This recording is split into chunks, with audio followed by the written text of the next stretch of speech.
Hi, this is Alex from AutoSens TV.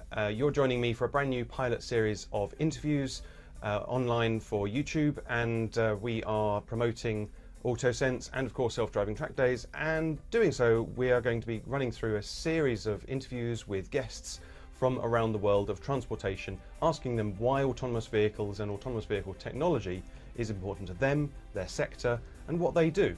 So joining me today is Gordon Telling. Good morning, Gordon. Good morning, Alex. So tell me, where do you work? What's your company and what do you do? I run a small consultancy called Sustainable Freight Solutions, and we support clients, mostly local government, in helping them to understand the implications of freight on their local road network, particularly around the area of road safety, vulnerable road users, especially cyclists. Right, so when you're talking to local authorities about vulnerable road users, how are you influencing how they're designing roads?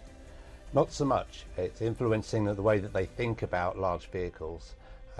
It might be, for example, that they decide to set up a dedicated cycle lane, although that's quite an expensive solution. Mm-hmm. What's more useful is to get those local authorities to think about the kind of specification of vehicles that they want to see. So if you look at Transport for London, for example, they've done a lot of work about direct vision standards for large vehicles so that drivers can actually see cyclists. But in some ways, focusing on direct vision is the kind of antithesis of all the technology and automation which is available. And I think there's a huge opportunity to use autonomous vehicles that see and react autonomously, mm-hmm. As a much better way of avoiding collisions for cyclists and other road users. So there's an experiment that I know of in Bristol where they've got a camera and radar system mounted on buses looking backwards down the cycle lane so that buses know when there's a cyclist or another vulnerable type of road user on the left-hand side of the bus. Obviously we drive on the left in the UK, so when I say the left-hand side of the bus, that's between the vehicle and the pavement. Is that the sort of technology that you're talking about, or are there other technologies that perhaps can be mounted in towns to monitor where vulnerable people are, like CCTV? I think that the on-vehicle systems are the most effective ones to have. And yes, there are systems available for trucks that do the same thing, that monitor that space in the blind spot to the left between the truck and the pavement. What's missing at the moment, the missing link, is the automatic braking. So you'll know that there's a lot of work going on with trucks. Most new trucks now have automatic braking systems to stop them in the event of a forward collision. Yeah. And what we need to see is a small addition to that, so that in an urban setting they would apply the brakes similarly if they detected something. If they were turning to the left, then they detected something, that the truck would stop itself rather than relying on the driver to have seen them. Because the driver obviously is going to be looking around the corner into the distance, oncoming traffic, not really focusing as much as he or she would like. Driver can't look everywhere. So taking some of that risk away by using automated braking systems to stop a vehicle from moving in that situation is a relatively simple, but it would be quite a revolutionary step. So do you think that legislation is a route to getting operators or manufacturers to put that technology in the vehicles by default? Partly. I think the other part of the equation is getting legislators to understand what is perhaps unhelpful. I mentioned already the direct vision standard that Transport for London is enforcing in central London. In some ways that's a step backwards, because what it did is it said to truck manufacturers, we're not interested in your sensors, we're not interested in your cameras, we're going to make a huge effort to promote the take-up of direct vision. Yeah. And actually they've come back a little way from that. But what the problem was that the legislators didn't really understand what was available in the market. And if they'd had a better understanding of what technologies there were and how those technologies could help them to achieve their objectives, we might be a little bit further forward. So I think it's not so much about the regulators regulating more. I think it's the regulator saying, what do they want to achieve, and then allowing the market and operators to come up and implement the best solutions. You talked about cars versus cyclists, and obviously that's a contentious issue because cyclists have to adhere to the highway code and don't always, but also they're a much smaller target for a radar system, which is typically the thing that's used for automatic emergency braking. So how, and especially with cyclists in a vulnerable position, making them blind spot, how can that be resolved? Do you need to have side-facing radar and cameras as well? I think some of the best systems that I've seen are either there's a 360 systems that are available from a number of manufacturers that have downward facing cameras, front and rear and on both sides. Right. And what they create then is an in-cab image that surrounds the whole of the vehicle. So what you're looking at on your screen is a bird's eye view of your truck, and you can see all the way around. So that's quite effective. There are other cameras available which mount in some of the front grills, which do literally look down the side. So when the driver is turning to the left, the camera view that on his screen will be of exactly that area down the side. Right.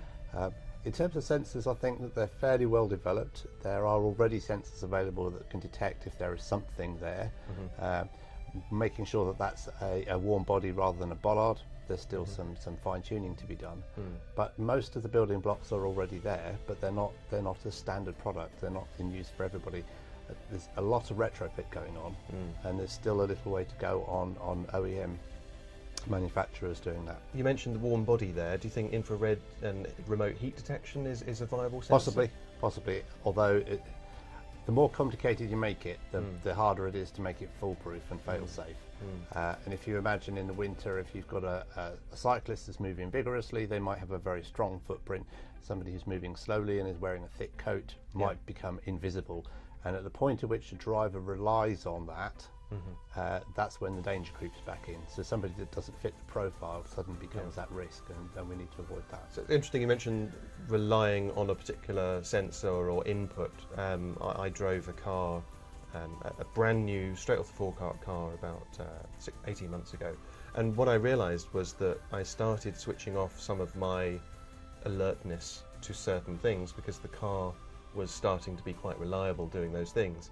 And then I got back into my normal car, which is 10 years old and has no ADAS features whatsoever. And I realized that I was less attentive to those particular things that had been automated.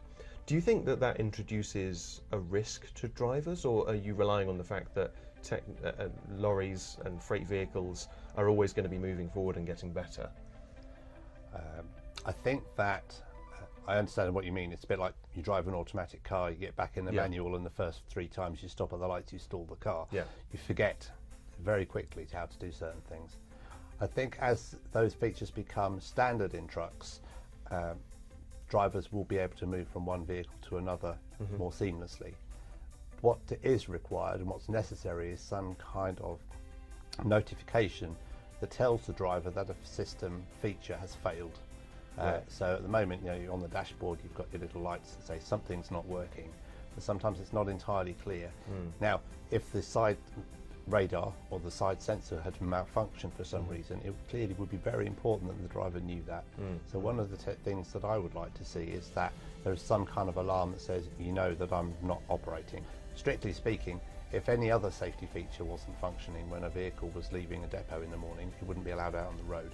And we should apply the same standard. If it's not got all its safety features functioning, it shouldn't be allowed out on the road. So what about the dangers? Because obviously a large heavy vehicle, and especially in an urban environment, which might weigh 15, 20, 30 tons, that's going to bring in additional safety impacts if something there stops working, for example, and the driver is on a 300 miler from one city to another. How do you manage those sorts of situations, and how does that impact on road design, or how are you supposed to treat the vehicles or the drivers? Okay, I think that's a fairly technology neutral question. Those questions about safety, about driver awareness, about vehicle fitness for purpose and vehicle roadworthiness, they apply now, and I'm not sure that the new technology will fundamentally change that. The technology offers a number of advantages that we've already discussed, and I think as long as the fail-safes are there to make sure that if the technology doesn't work 100%, that the driver is aware of that and can either make a roadside repair for some things or take it back to depot or have somebody come out, I think as long as we treat side sensors as vital a piece of equipment as the brakes, if the truck's brakes failed, the driver would stop driving it. If the truck's safety systems fail, the driver should stop driving it. And I think I mentioned before that increasingly, or historically rather, a lot of these systems have been retrofitted.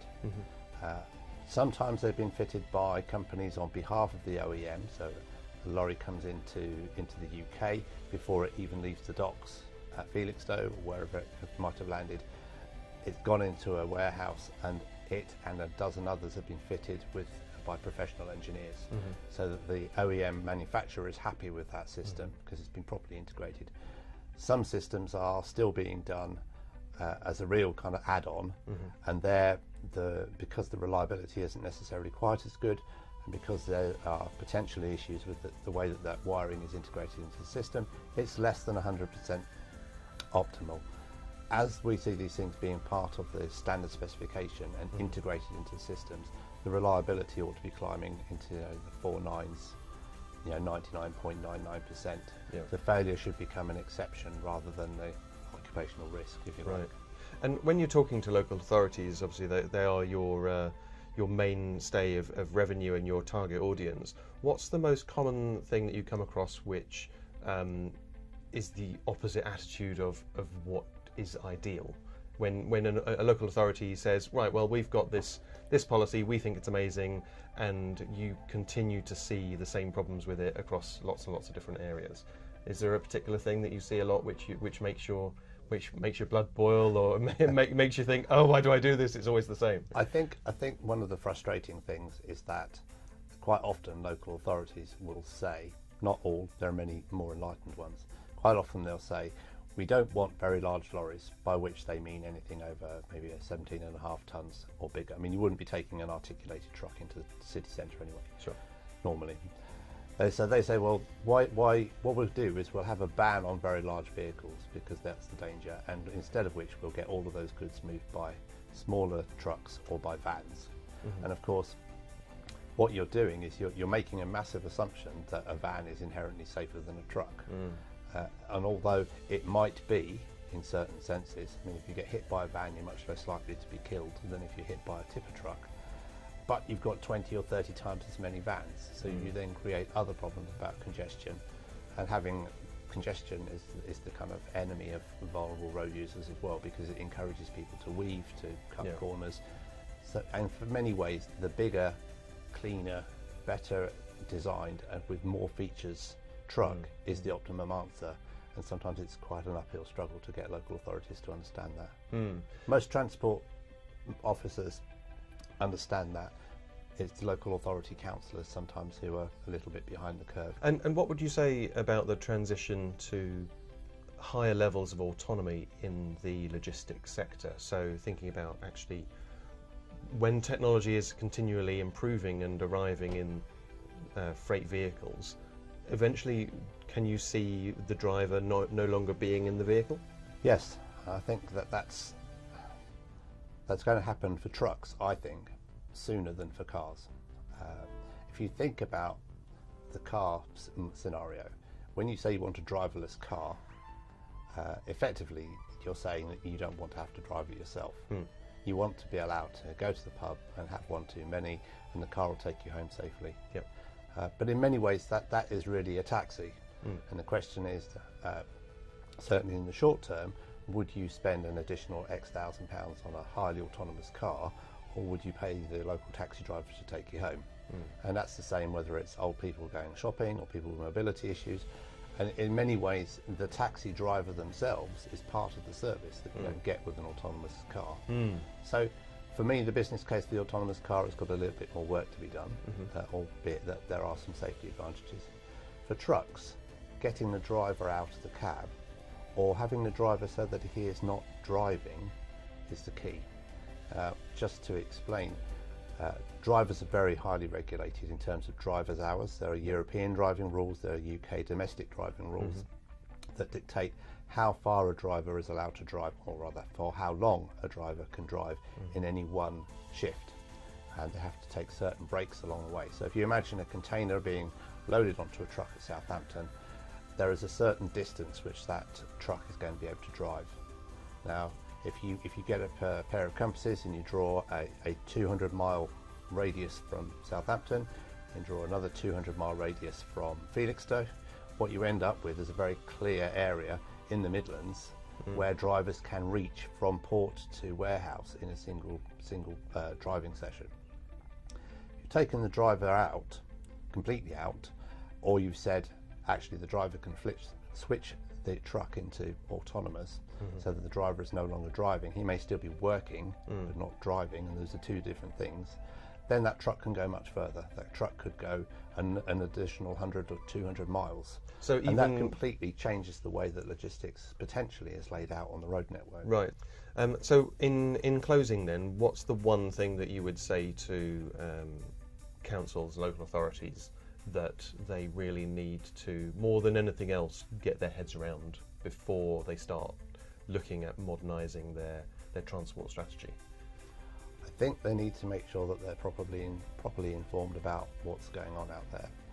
They need to understand that, in fact, a medium-sized, well-maintained, well-specified truck is probably going to be one of the safest vehicles on their road network, and they shouldn't fall back on historical prejudices about noisy, dirty trucks, because that simply isn't the case any longer. Gordon, so thank you very much for your time. It's been very enlightening, very interesting. Thank you. If you'd like to see more interviews and also technical content about autonomous vehicles, autonomous vehicle technology, and of course the rest of this interview series, then don't forget to subscribe, like and share with your friends. That's all from me. Bye-bye.